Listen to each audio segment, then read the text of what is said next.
Are we here? Yes, we are live. Hello, everyone. Welcome, everyone. This is Mental Health Monday. I am Dr. Alicia. Hello, everybody. And I just want to welcome everybody. Mental Health Monday. Today's episode, it really is deeply personal to me. I have a strong connection with Los Angeles. It's so heartbreaking to see what's happening there. Very heartfelt.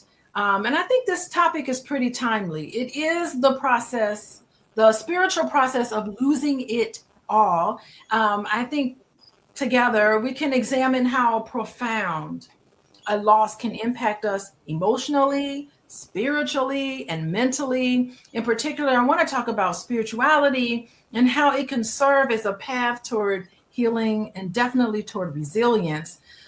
Oh my God, these past couple of days, I've just been really overwhelmed with a lot of feelings. Even though I'm here in the Midwest, I feel so connected to Los Angeles because a lot of my spiritual journey has been tied to Los Angeles.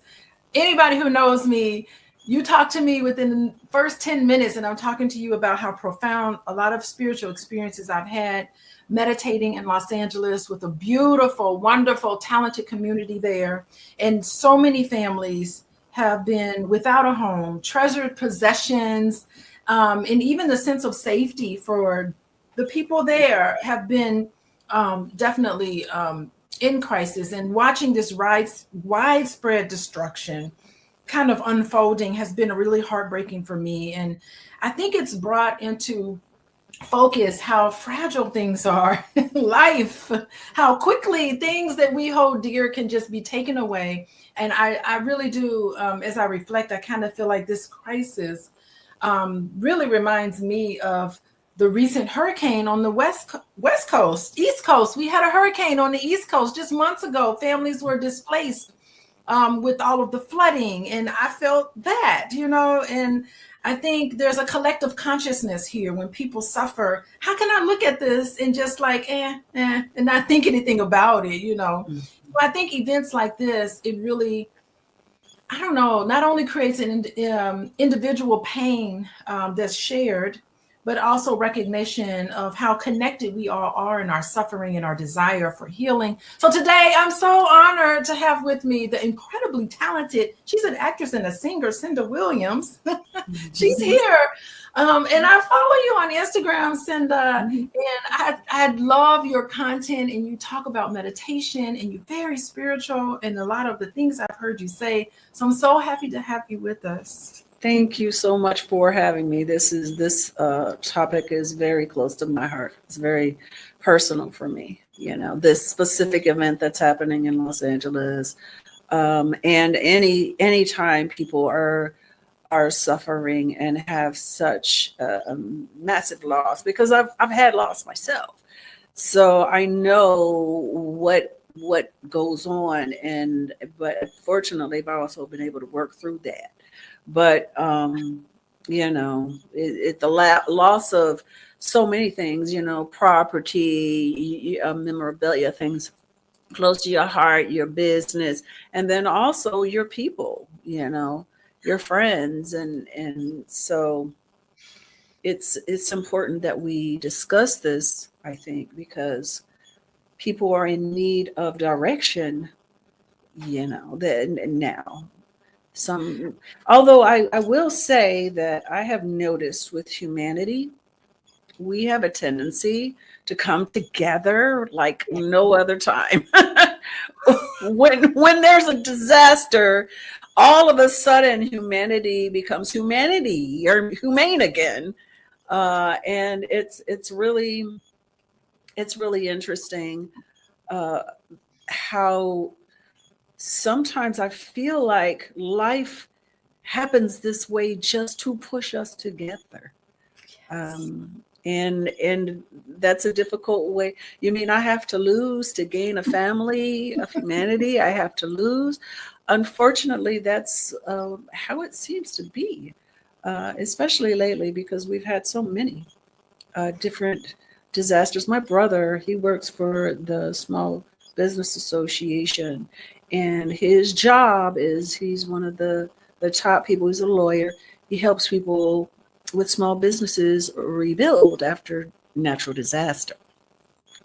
So, I mean, just in the last several years, he works constantly because there's so much going on just in this country and beyond is insane. It's like there's floods, fires, hurricanes, et cetera, earthquakes everywhere.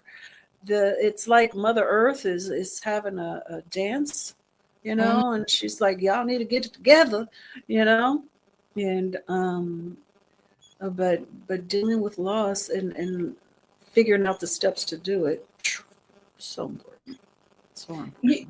I love everything that you're saying. And there's a really cool guy that I listen to. His name is Richard Hoagland. And he usually says things like, it's events like this that make the good get better and the bad gets worse.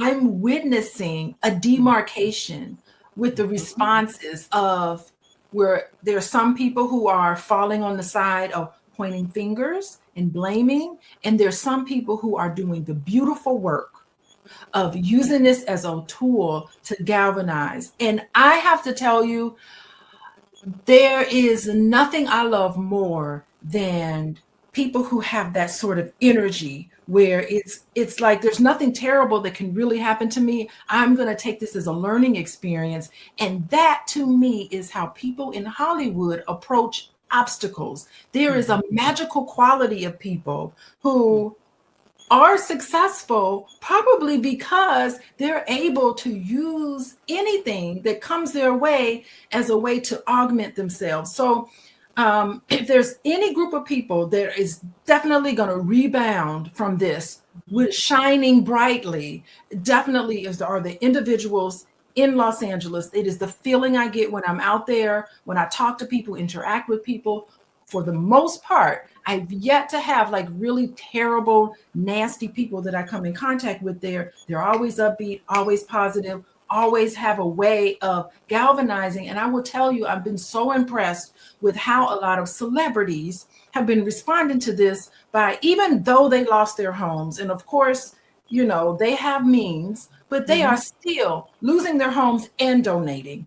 They're giving all their clothes away. They're making comments on social media that is something we all need to pay attention to and learn from, because they're saying, you know what? I have my family. It's the memories that have been lost. Like the way they have been able to look at that. Y'all, everybody, study this. Because if you want to know the right way to respond to adversity, pay attention to what a lot of people are doing.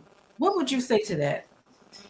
Well, like I read an article today about Whoopi Goldberg. There are people that have thoughts about her one way or the other. She lost her home and then she donated $10 million. Come on. $10 million to other people after losing her $15 million house, and she didn't donate it to herself. I'm sure she's got her own, but I mean, that's just one example of people that have stood up and stood together, because you're right. People in entertainment, especially on the artist side of things, the best of us often have come from very difficult backgrounds. They might find themselves in a position of monetary gains, but we struggle oftentimes with life, period. And that's why we're good at what we do. Yeah. Because we can create all these different characters because we have lived such a roller coaster of a life. And so I don't even think you could be an actress unless you've had some hardship, because you got to have something to connect the role to. Like, that's how you get into it so much. It's part of the process. Wouldn't you say you can't be a good actor? Let's be clear. There's a lot of actors that aren't very good, and you could tell they're not a lot of life. They ain't lived life enough. yeah. But yeah, so this is something that you must learn. How to get beyond the struggles. I mean, if not for acting and singing, that saved my life. With some of the childhood trauma, I totally shut down, and that's no one knew what was going on with me, but that's how my uncle brought me out. He's like, he could tell something was wrong. He didn't know what was wrong. So he just started giving me music to sing at 4 years old, and so that's how I overcome and how I overcame and continue to. I had, a situation where I lost everything, literally. I honestly, right now, I don't hardly have anything. I don't have anything because at multiple times in my life, I have had a new birth, eventually death, and a rebirth. Yes. Over and over and over again. So I, at this point in my life, have gotten used to it. You never get used to losing the ones you love. You never get used to losing things that are meaningful to you, to your history, but you do learn how to not be attached.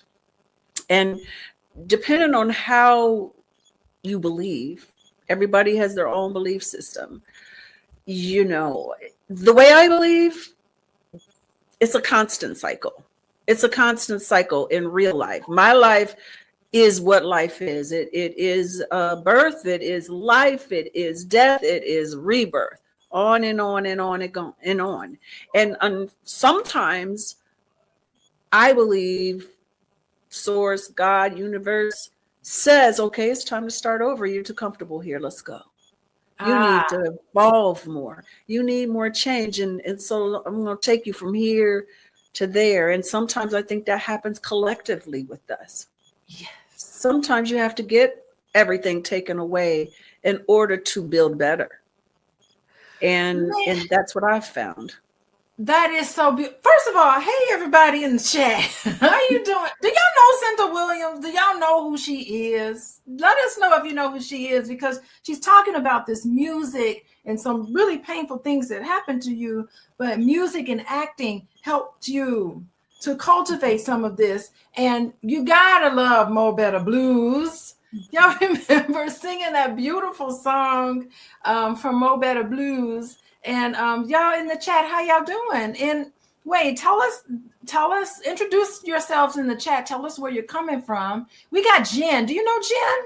What's up? Jen is saying it really showed up for all the guardian angels living in Los Angeles over the past week. Yes. That's an interesting name. Guardian angels living up. And she also writes in here that truly is lovely when we all can come together in times of crisis to help family, friends, and neighbors. I have witnessed all of that, and it really is beautiful. Yes, y'all have to know Spike Lee's movie, Mo Better Blues. This is Cynda Williams from there. That was your big breakout. And of course, you've done a whole bunch of other things. And I am digging this rebirth process. I am digging this process, and I really do think that all of us need to actually seek this rebirth process to restart again, because that is only how you grow. So many people get stuck and they end up coming to me because I'm a therapist. Hey, everybody, I'm a licensed therapist, a social worker. I work with couples. I also work with individuals. And I am saying is that when they get stuck in this rebirth process, that is part of my job, really.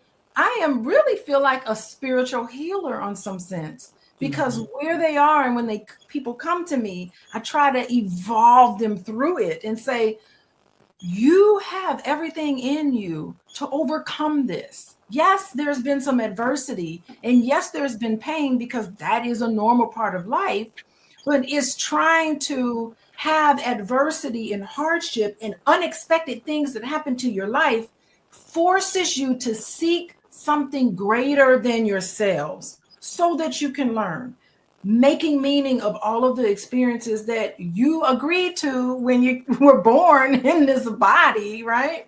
And I think these questions of discovery, the pain, the rebuild, discovers a deeper connection with our own spirituality. And, these are things that just so resonates with me. I have had to make myself over so many times. I love that song, Don't Make Me Over. Don't Make Me Over. I love that. But I hear that, and sometimes I do have to make myself over, not somebody else. And Mhm. I just want to know how I like this rebirth process. Is there anything else that you want to talk about in terms of how you define spirituality, particularly in the context more of this coping and this grief that people are going through? Yeah, well, I think that life has to be balanced, and we all seek the light. We all seek the happy and the joyful and the, all of that. And boy, oh boy, do I. But the shadow side of that is a part of the life, because that's when we grow. That's when recently I did a post where I was really oddly for the first time thinking about the phase of the day, how the beginning of the day starts at midnight. It doesn't start when the sun rises. So it's completely pitch black, right? So think of a seed that's been planted under the soil. In order for it to grow, first it must go through the dark. First, it's got to push through all of this to get to the light. And then it lives, and then it thrives, and then it starts to get older, and then it goes away, and then another seed comes. And so it's this whole cycle. And I think our lives are, I say, I've had so many little deaths. Yes. I've had so many little deaths. They didn't feel little at all. But every single time, depending on my mindset, Yes. if I really died, meaning let go of all of this and came into the now, then I would always be better. I've always gotten better every time I've had a little death, because I evolve, because I learn through that experience. It's when we don't learn from it that we can stay in the darkness.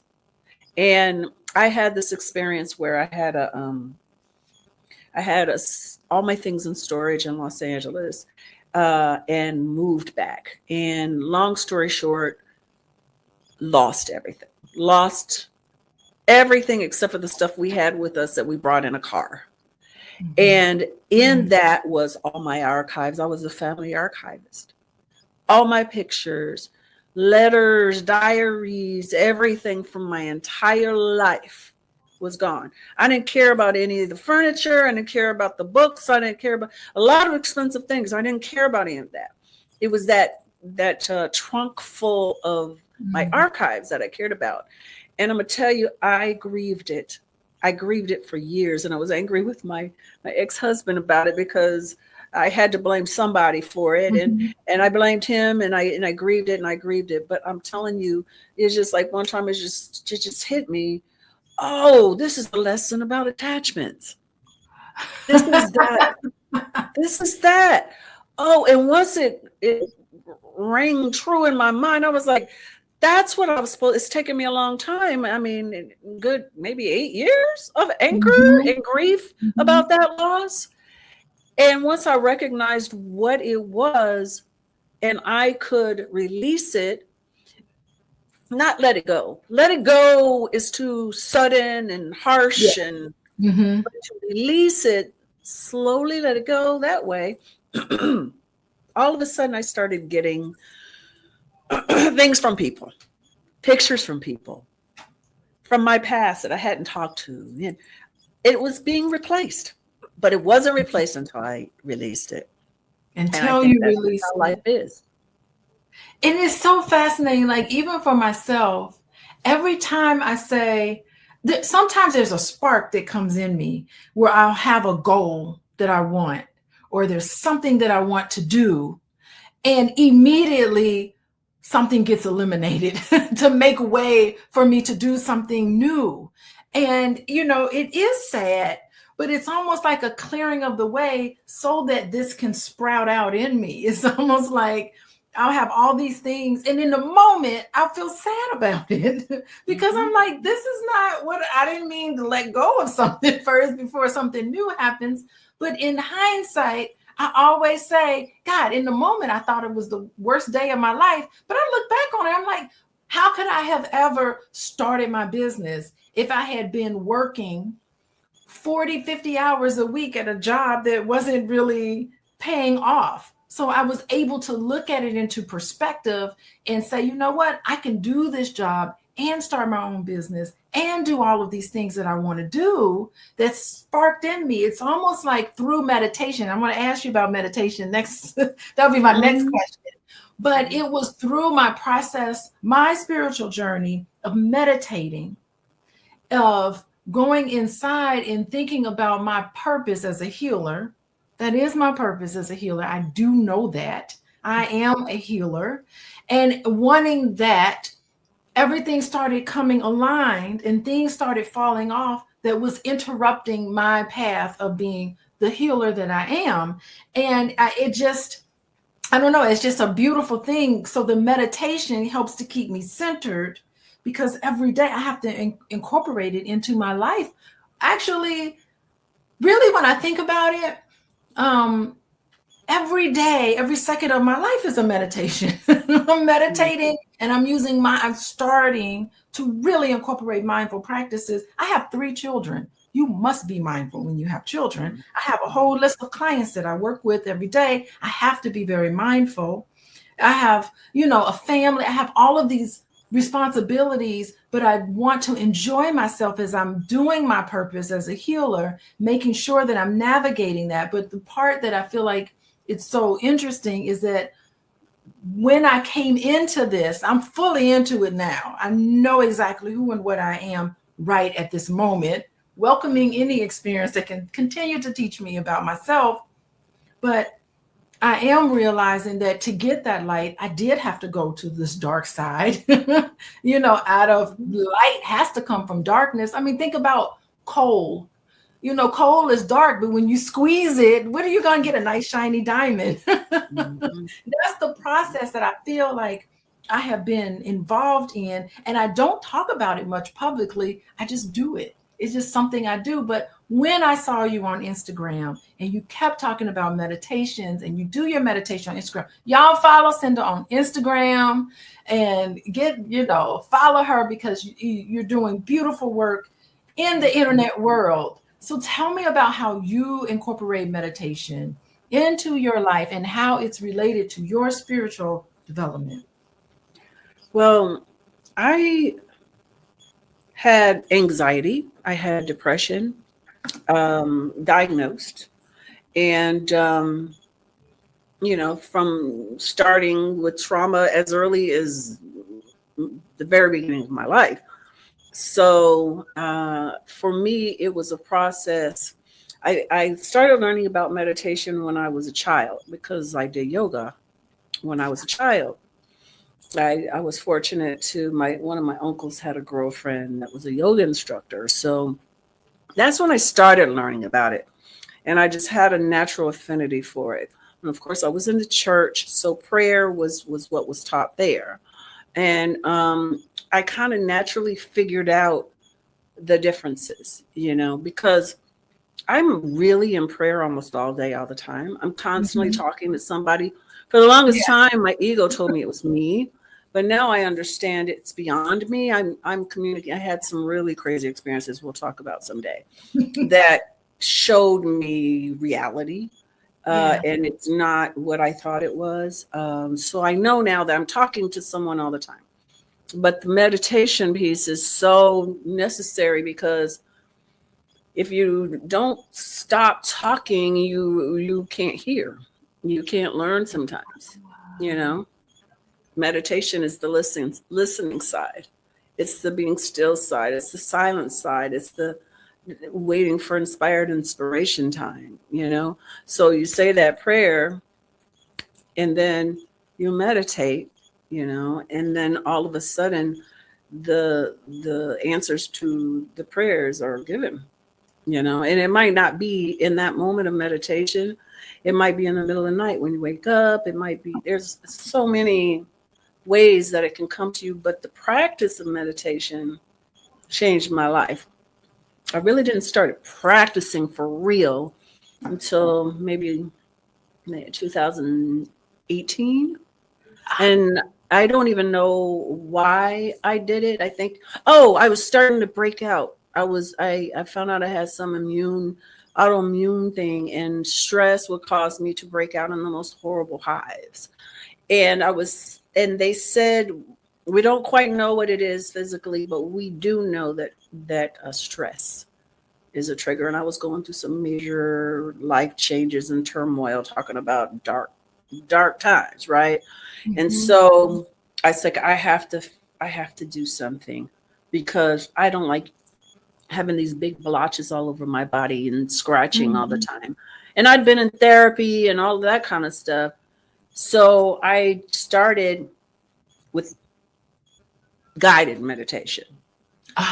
That's where I started, because to be honest, in 2014, I had an experience, and I'll just tell this quickly. I was in a hospital and I couldn't sleep, and I hadn't really slept for real for about a month and a half. And it put me in a hospital along with a whole bunch of other things. And I take it or leave it. This is what happened. I heard a voice, and the voice said to me, you need to meditate. You need to meditate. And I was like, I don't know how. And it said, listen to the air conditioner. Listen to the air conditioner. And whenever your thoughts go away, come back to the air conditioner and listen to the air conditioner. So I was like, okay. And it worked. And I could get quiet. And so that was really the beginning, but I truly, truly committed in about 2018. And it started with guided meditation. And, I went to the apps, Calm was the first one. I went to Headspace, I went to all these different guided meditations. And then I found tons on YouTube. And now that I've practiced that enough, I said, I don't care what I'm doing. I'm going to find at the very least 10 minutes or 20 minutes a day to meditate. And so I always set my clock early in the morning, and it's the very first thing I do. And the last thing I do. And it changed everything for me, that I can control that whenever I feel that anxiety, I'm so practiced that I can center, like you said, I can center, I can be quiet, I can be still, I can breathe deeply, do my breathing exercises. And it's like, and now I'm so practiced. It literally takes me seconds to find it, Yeah, me too. And I don't know, I hate to jump in, but I absolutely find it. And I memorize, like, even when I'm in Los Angeles and I'm really setting aside, because it's so hard to do with my busy life, but to do it for a long period of time, I tell myself, I have got to remember this experience, and I practice it. And there are certain techniques that I do where I can go right into it. And every time I do a YouTube video, that's the process I go through. I try to get into a meditative state right before I go on.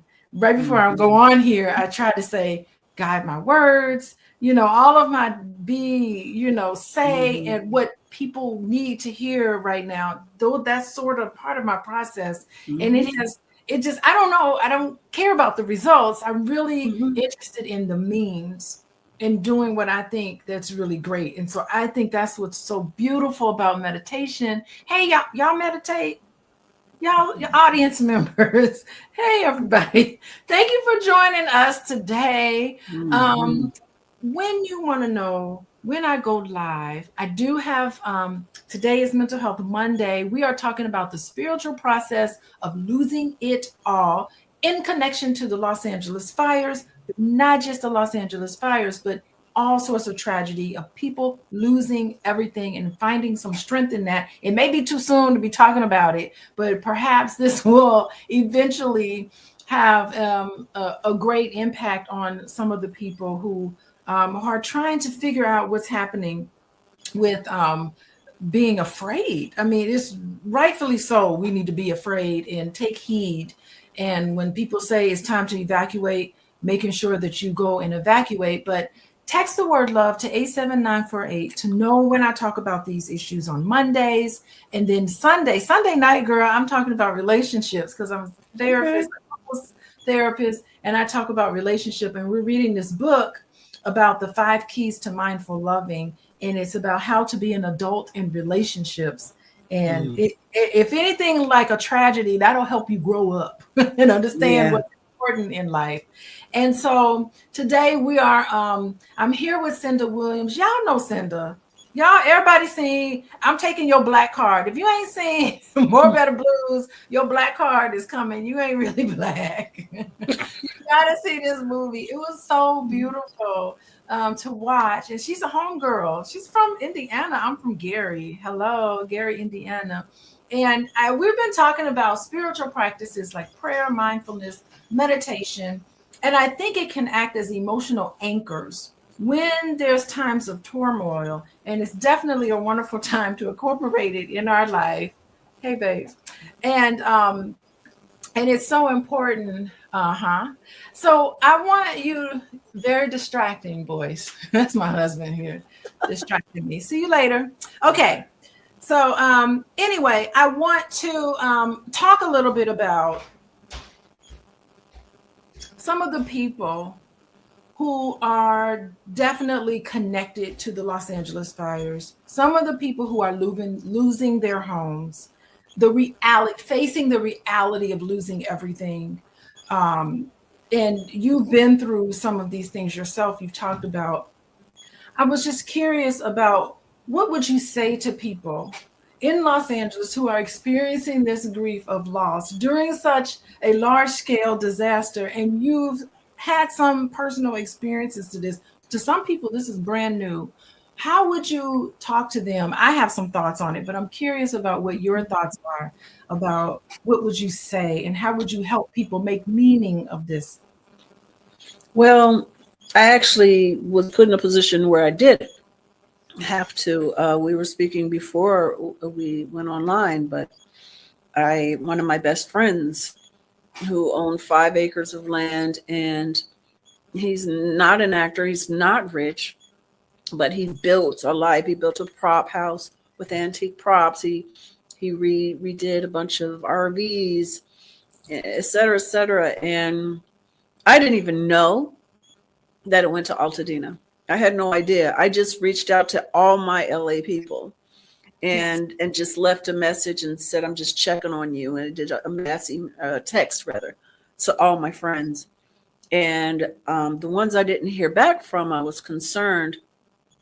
And then the next day I heard from him, and he said, hi, sweetie, we lost everything, but not our lives, And this was a house I spent many a day. It took my daughter to and hung out with, and it was just, he and his partner, were my best friends in Los Angeles, and still are. And so I was thinking while I was absorbing this, because it's odd. I'm like in the midst right now is a major transition happening. I have a friend that just passed away suddenly that no one expected last week. I have a friend that's in the midst of transitioning. I have a very close person to me who's been diagnosed with a disease that she's terrified is going to completely take her life. And there's all these things all at the same time, last 2 weeks. And so I was like, okay, I do like you, before I do anything, before I do my shows, before I act, sing, whatever. And I've always done this, and I don't know where it came from. I'm always quiet, and I always say, use me. Yes. Use me. I've been saying that my whole life. I've been doing this stuff my whole life. And that, is my higher spirit, I guess, because I always say that. And oftentimes when I am communicating with people, I don't remember what's said. I just don't. I don't remember what's said because I know it's not me. And so I don't know who it is. Don't ask me that. But it's not me. And so, but in this circumstance, it was text. And so I'm Ah, just like, feed me. Please feed me. yes. So I just said, while I am very sad that your home and business is gone, I'm supremely happy that Mhm, you, your partner, and your animals are here and alive. And I mhm. absolutely know that this just means it's time for you to build better than you already had. That's all it means. It means there's more for you to find, more for you to do. And I absolutely know you're going to do it. And anything that I can do to help you do it, I will. That's all I had, you Yeah. know. And I think these words of encouragement that I'm seeing, you wonderful illustration of it. I'm seeing poured out on a I mean, think about it. We live in a society that's extremely toxic, where I mean, where everybody in Los Angeles, I think, are very positive. To me, Mhm. they know how to turn an adversarial situation into something really great. But it's a double-edged sword. There's this idea of so much emphasis on appearance. How many people are on Ozempic because they don't like the body that they're in? All this plastic surgery. I mean, that's another flip side of what's there, and it can come across as if people are really shallow. But I am not seeing that. I don't know. Maybe it's my algorithm that's coming That's up. what it is. It is because honestly, I have a few people in my life that did not give me that side of it. Yeah. I had someone who was saying, that evil empire finally came down. And I'm thinking, I'm No. like, you mean the nurse and the garbage collector and the post office guy that lived around there, and I just think that this person was very emotional, Hmm. and her go-to is to blame somebody. You know what I mean? And then I had someone else who literally said to me, someone in authority that I'm working with, who said to me, "Oh, it's the Dems putting the immigrants up to it because of what happened." And I was like, that one took meditation in the moment, Hmm. because Hmm. the words coming to my tongue were not kind, because I was telling this person, because I haven't said this, my daughter's out there. My only Yeah. child is in Los Angeles and can actually see the fires from her home. And just one pickup of the wind, she could lose everything. And she doesn't have a car or drive. So I'm not trying to feed into fear. I'm feeding into seeing her healthy and whole. I'm staying in faith. Um, but that is how you're talking to me when I'm confiding in you about the fact that my only person in the world, the closest person to me in the world, is in the Yes. middle of all of this. It's so crazy because when COVID hit, where was she?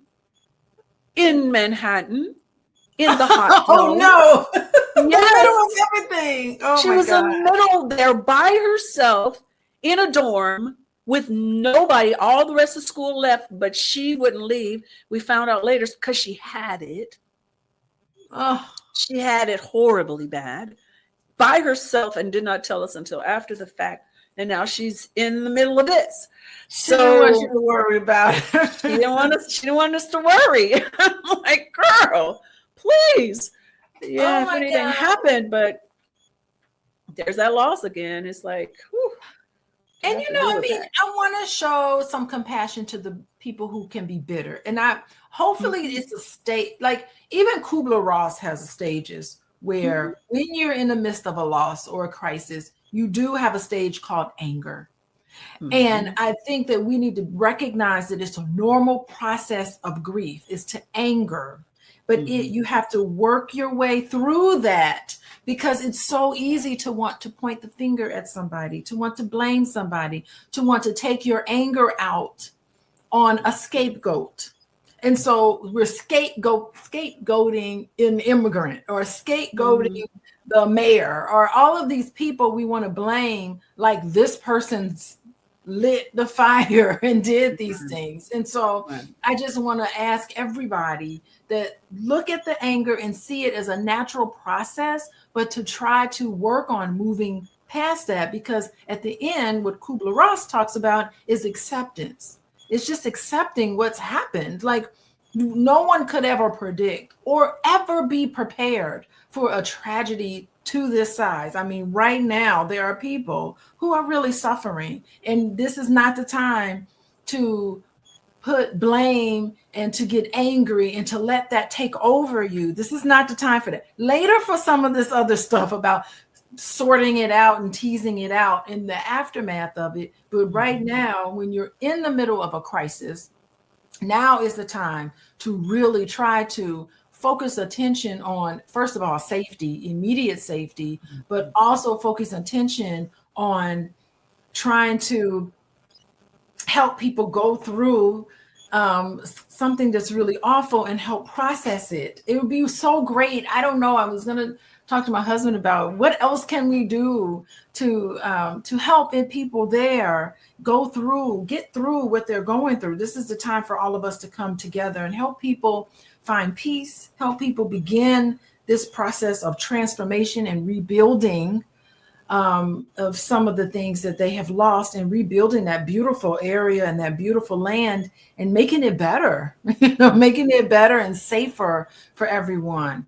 So, oh my God, we're already at the top of the hour. I want to have you back because I love these conversations about spirituality. There's not many people in my life that I talk to about this, and I really don't talk about it openly. It's really just, I don't know how people feel, but the spiritual process and development, it's a very personal process. Like, a lot of people don't really share. I don't really share.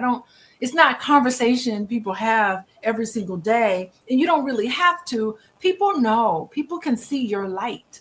We have this light in us, and people can tell light, can recognize each other. And I also recognize some of the darkness, and I hope that people will, at least send lots of positive energy intentions in the way of, I say we do a rain dance over there. Rain going. Right. To open up. And that's what the last thing, I know we're to the end, and that's what I was gonna say right quick, is just, it's so difficult to really look at things in the natural as they're happening and focus there. But what I'm working on myself doing, especially considering it's personal for me, is instead of seeing what I've seen on TV, I'm seeing and visualizing with as much detail, not just visualizing, but seeing, tasting, touching, feeling the breeze, the beautiful beaches, the clean air, the beautiful, happy people, safe and secure. And that is how I pray. That's how I pray. I don't say, Lord, do this, Jesus, do that, blah, blah, blah. I say, thank you for clearing the fires away. Thank you for the rebirth of the city. Thank you for cleansing it. Thank you. You see what I'm saying? So instead of us focusing on the of it, instead see it how we want to see it, and use all the senses and find the passion about that wherever they're suffering. And that is a much more effective way to shift things than to put our focus on fear and anger and sadness. It's good to notice it, recognize it, know it's there, appreciate it. But for us, those that are not in it, if we want to help change it more than anything else, the way we see it in our minds will change it for the better. Forever grateful. Oh my gosh. I just love this. Gratefulness is definitely something that I focus on quite a bit, being grateful and visualizing how you want things to be, the outcome to be. Don't worry about the means to it. Visualize the outcome, how you want things to be, and it will naturally just evolve in that way. It's so great how fast. Let me tell. But before we end, I just want to tell you, it is so, what you said is so powerful that sometimes I have to I really have to check myself in some of the things that I am, some of the things that I think, my thoughts and stuff. One time, I just did this practice where I listed like 6 goals. I just threw some 6 goals on a piece of paper, right? And I recorded my voice saying them, and I was like, I want to see if this works. And I put put my headphones in, and I just listened to it all day. I'm a long distance runner, by the way, so I would go on runs, and I wouldn't pay attention to what I was saying. I would just have it in my head, but I would be talking to my friends, but it would just be playing in the background to some like meditation music or whatever. And I just did this, and do you know, lickety split, all 6 goals happened immediately, and I didn't even have to work for it. It just came and fell into my lap. And it scared the shit out of me. I was like, what? That's how powerful we are. That's how powerful we are. And like, honestly, I haven't done it since then, because I was like, the next time I do this, I have really got to think about it some more. Like, it's like, but it just happened so quickly. Like, I never had the power of the word, that spelling, it spells. You create. That's what we were created to do, is to create. And unfortunately, we do it unconsciously. So we create a lot of harshness for ourselves, a lot of difficulties for ourselves, because we put so much emphasis and focus on what we don't want instead of what we do. And so doing what you did was a phenomenal way to test it. It's amazing. It's brilliant how you can, if you become conscious of your thoughts, be conscious of your words. And one of my favorite things, if y'all listen to Abraham, what Abraham says that helped me is sometimes, you're thinking, like saying, I'm wealthy. You're like, BS, I ain't wealthy, right? You're looking at your bank statement and you're like, so instead be general. Everything's working out for me. Everything is working out for me, because everything is working out for you. How do you know? Because you're still here, you're alive, you got through everything in the past. So if you can go there and then get up to be more specific about it, it is amazing how your life changes. I am a witness. Things change, and I have a lifetime of lack mentality to overcome, and I see the changes, but I had to become conscious of it. And it's the same in our prayers. It's the same in our thoughts for other people. That's why, I don't tell people if I'm going through illness, because I don't want them to see me that way. I want them to see me healthy. I want them to see me thriving. And so, because if I put their focus on some illness, then that's what they're going to be thinking, because they may not be as conscious as I am. And that's going to keep me there or put me worse. So I don't go seeking validation for my sickness. No, see me healthy. That's right. I am. And I imagine, I also picture people telling me how healthy I am. Right. My friends saying, girl, you're so healthy. Saying, I imagine people telling me the things that I want to become. Like, what is that experience going to be like? When I'm actually there, I create the whole scene. The whole scene is in there. And I'm just telling you, I don't know the mechanism of it. It's probably the subconscious mind. Thank you, Artery Westby. Hey, that's my guy. Probably my Artery. How you doing? Yeah. So yes, that's definitely a subconscious thing that is subconscious. So you have to pay attention to your thoughts and your automatic thoughts, because it does come from your subconscious. And advertisers know that they can get you to do it. Advertisers know. They don't care. Like, you're watching a commercial, they know you're getting up and going to the bathroom, getting something to eat. They don't care. They just want their commercial in the background playing because that's how they have your subconscious mind. So it's happening to you anyway. You might as well take control of it. And that's why I'm so conscious about what I listen to. You know, when my daughter was such a grouch, you know, when she was a kid. I'm like, why is she so mean? And then one day I was like, I wonder what would happen if I turned off the news in the morning. Because I used to turn it on first thing. I was a news junkie. I would turn it on first thing in the morning. And I was like, well, just as a curiosity, I want to see what happens if I put positive programming on, affirmations and, you know, beautiful music with certain hertz, you know, that's supposed to elevate your, you know, your heart chakra, your chakra systems or whatever. Let me try that. And I'm telling you, within a week, she was like, hey, Mom, how you doing? Instead of, you know what I'm saying? And I felt better. It started my day better. So that's why I turn off I don't watch television. I watch certain programming, but I'm very specific about it, you know, because I don't want certain outside voices to penetrate my voice. I have done a good job of getting rid of some of the negative voices that were implanted in me and came to terms with understanding what that was and letting that go, releasing that. They lied to you. Right. They lied to you. Those negative voices, those negative thoughts. It's not even you. Not only did they lie to you, but it's not even Cynda. Exactly. And once I came to understand that, oh golly, that's a whole other story. It was so awesome. One day I'll tell you that too. How I really came to understand. I was like, oh, they're lying. Why am I so upset about a lie? Why am I so upset about a lie? It really like reintroduced me to myself, you know. So look at 528 hertz, and that's my birthday is 528.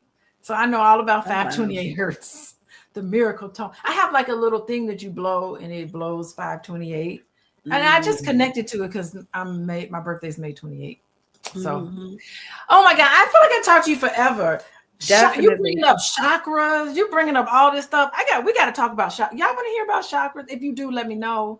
We got to talk about the chakra system because that is definitely what you need to pay attention to so that you're not so affected by things around you. Anyway, oh my goodness. We all got to send some positive 528 miracle tone, singing bowls, all of that stuff. We got to send it out to the West. Well, West is this way in my house. You know? So we got to send it out to the West, send it out through the digital airwaves to really bring some rain, some precipitation there. And oh my God, Cynda Williams. Everybody say hello to Cynda Williams. Thank you guys. On Instagram. What's your Instagram? It's at Cynda Will. WILL. Cynda Will. At Cynda Will. Oh wait. Follow me on Instagram, please. Yeah. I'll put it in the chat. Follow me on Instagram. You get updates on also Mental Health Monday on Instagram. You'll see what the upcoming shows we're going to be on Instagram. Of course, as always, text love to 87948. And if you need any help at all, individual work, couples work, I work with families, you can contact me at coachingwithdralicia.com. Go there, fill out my intake form, and I will reach back out to you. I definitely will. We have talked about the spiritual process of losing it all, the Los Angeles fires. We wish everybody the best. I know that everybody who comes out of this will definitely be renewed. This is, if not anything, a definitely rebirth process. I have no doubt in my mind that if anybody can recover from any sort of adversity, it is all of the beautiful people in Los Angeles. I just have positive experiences there personally. And from what I'm getting and from what I'm seeing from a lot of celebrities, such as yourself, Cynda, you're part of it too. Come on. Hello. Yeah. That's your community. So thank you for coming on here today. And we'll be back. We got to talk about chakras. We got to talk about all this other stuff. There is so much to talk about, and this is the time Shoot. people are opening up and waking up. And so, you know, and it doesn't take anything away from your own beliefs. It just adds to it and strengthens it. So I look forward to coming back whenever you want me. Just let me know. And you know what, by the way, this is kind of our science. A lot of the science is really started in African spirituality and science. It's just that a lot of ways we've been told that it's dirty and ugly, and we've been feeding these messages, but that's us. That's who we are. And it is time for us to return to our original selves. But anyway, peace and blessings, everybody. Now I'm talking about peace and blessings. I never say that word. Let me just say what I say. Peace and blessings. Now I'm trying to talk about peace and blessings all of a sudden. I don't even talk like that. I just talk like how I am right now. Anyway, goodbye, everybody. I see you, Dr. Vibe. How you doing? Dr. Vibe is awesome. My awesome friend here. I see y'all in there. I see you, Tara. How you doing? Yes, Tara. Wait, we got to say what African natural lifestyle. Yes. Kemet. Awesome. We talking about all of this stuff. I'm working on projects dealing with all of that. Our real history. It's so phenomenal. The truth that is coming out now. It's coming out, y'all. You ready? Can't stop it. You can't stop it. It's the return. You can't stop it. Okay. So bye-bye, everybody. Thank you. Thank you for having me. Thank you all.